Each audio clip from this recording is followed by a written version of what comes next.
Terima kasih Tan Sri Yang Di-Pertua. Saya setuju dengan memasukkan Seksyen Baharu 6A dalam Akta 344 untuk memperuntukkan Yang di-Pertuan Agong sebagai Pesuruhjaya Yang di-Pertua Kehormat Polis Diraja Malaysia. Tambahan peruntukan ini adalah sejajar dengan nama penuh Polis Diraja Malaysia (PDRM) dan ia merupakan peningkatan martabat dan imej anggota polis kita. Dengan tambahan peruntukan ini, ia juga bermaksud tindak tanduk polis mempunyai impak terhadap pemerintah negara, iaitu sama ada menambah baik atau menjejaskan imej mereka. PDRM adalah satu institusi yang sangat penting di sebuah negara kerana ia juga beri kuasa untuk menjaga disiplin dan keselamatan yang penting. Walau bagaimanapun, sama seperti wakil rakyat dan penjawat awam, polis juga tidak bebas daripada pemantauan dan kritikan publik. Saya ingin tanya Yang Berhormat Timbalan Menteri yang akan gulung nanti berkenaan satu kes yang tengah diwawarkan di media sekarang, iaitu seorang penyampai berita yang menulis artikel di New Straits Times berhubung kelakuan seseorang pegawai polis yang dikatakan sombong dan kasar terhadapnya pada 1 pagi telah dibawa oleh polis untuk disoal siasat pada 10.50 malam di Balai Polis SS17 kerana polis membuka siasatan terhadap penyampai berita itu berhubung artikel yang ditulisnya yang disiarkan dalam New Straits Times beberapa hari yang lepas. Tindakan polis untuk membuka kertas siasatan terhadap seorang yang mengadu tentang salah laku polis adalah amat memeranjatkan. Kami, wakil rakyat, selalu berhadapan dengan kritikan rakyat. Apakah polis mempunyai kekebalan dan kuasa keistimewaan yang tidak boleh menghadapi kritikan media dan orang ramai, sehingga sesiapa yang melemparkan kritikan terhadap pegawai polis akan disiasat dan diambil tindakan oleh pihak polis pada lewat malam? Dalam kes ini, bukankah PDRM harus mengambil tindakan untuk menyiasat pegawai polis yang diadu oleh penyampai berita dan bukan sebaliknya?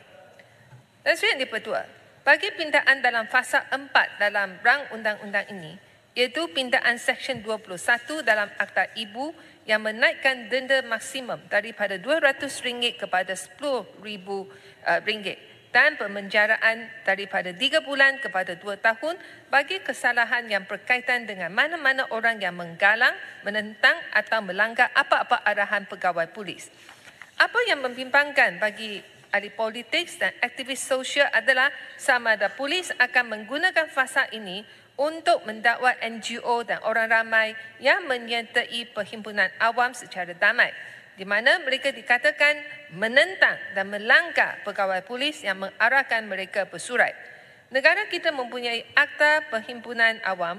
Saya ingin minta pihak kerajaan untuk memberi jaminan di Dewan Yang Mulia ini di mana fasa ini tidak akan dikenakan terhadap aktivis NGO dan ahli politik dalam kes perhimpunan awam secara damai. Dan Sri Yang Di-Pertua, dalam era ini PDRM harus menghormati hak kebebasan orang ramai.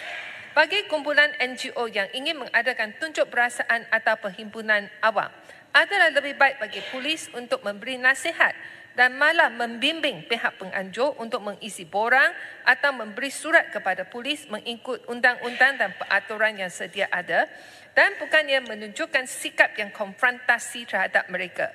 Kadang-kadang pegawai NGO ini mungkin kurang fasih untuk memberitahu polis dengan cara yang betul. Adalah win-win bagi semua pihak sekiranya PDRM boleh menangani kesemua perhimpunan dan tunjuk perasaan yang diadakan secara aman dengan cara dan sikap yang lebih mesra ataupun friendly. Dan Sri Yang Di-Pertua, saya bercadang PDRM untuk menjalankan survei dan kajian tentang pandangan dan persepsi orang ramai terhadap polis dan mengambil langkah untuk menambahbaikkan imej dan prestasi polis.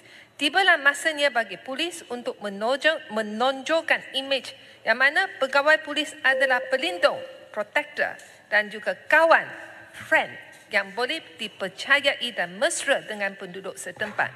Saya ingin memuji beberapa usaha yang pernah dilakukan oleh PDRM untuk merapatkan hubungan dengan wakil rakyat dan orang ramai. Contoh, Ketua Polis Negara dan OCPD pernah mengadakan senaman atau program bersama Persatuan Penduduk dan Wakil Rakyat di Kuala Lumpur. Dan juga pegawai polis yang membuat rakaman TikTok yang memberi kesedaran tentang skam dan sebagainya. Kesemua tindakan ini harus terus diadakan.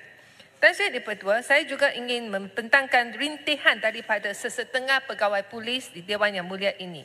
Iaitu nombor 1, kenaikan pangkat pegawai polis perlu disemak mengikut proses. Adakala kenaikan pangkat dilakukan dengan tiada keterusan dan wujudnya pilih kasih ataupun kronisma dan tidak berdasarkan merit dan performance seseorang pegawai. Saya pernah terima aduan di mana pegawai kanan polis yang tiada ijazah tetap menjadi pegawai kanan polis hanya kerana dia lulus undang-undang jabatan. Dan juga ada anak pegawai atasan PDRM diberi naik pangkat menjadi pegawai kanan polis. Yang nombor 2, transfer pegawai polis daripada satu tempat ke tempat lain, khususnya transfer yang merentasi negeri. Pihak pengurusan PDRM haruslah mengambil kira keadaan keluarga seseorang pegawai yang ingin dilakukan transfer, khususnya mereka yang telah berumah tangga dan malah membeli rumah di sesuatu tempat.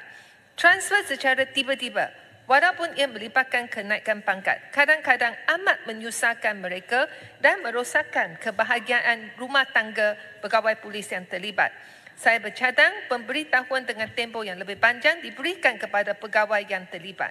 Nombor 3, pihak kerajaan atau PDRM haruslah hapuskan amalan sambung kontrak mana-mana pegawai yang bersara wajib ataupun bila sampai tempoh pension. Ini adalah untuk mengelakkan kejatuhan moral di kalangan pegawai-pegawai yang masih dalam perkhidmatan dan menjadi penghalang kepada mereka yang untuk naik pangkat. Saya berharap isu-isu yang saya bangkitkan di atas boleh dipertimbangkan serius oleh pihak kerajaan dan PDRM. Sekian, terima kasih. Baik, terima kasih. Saya jemput caller cry.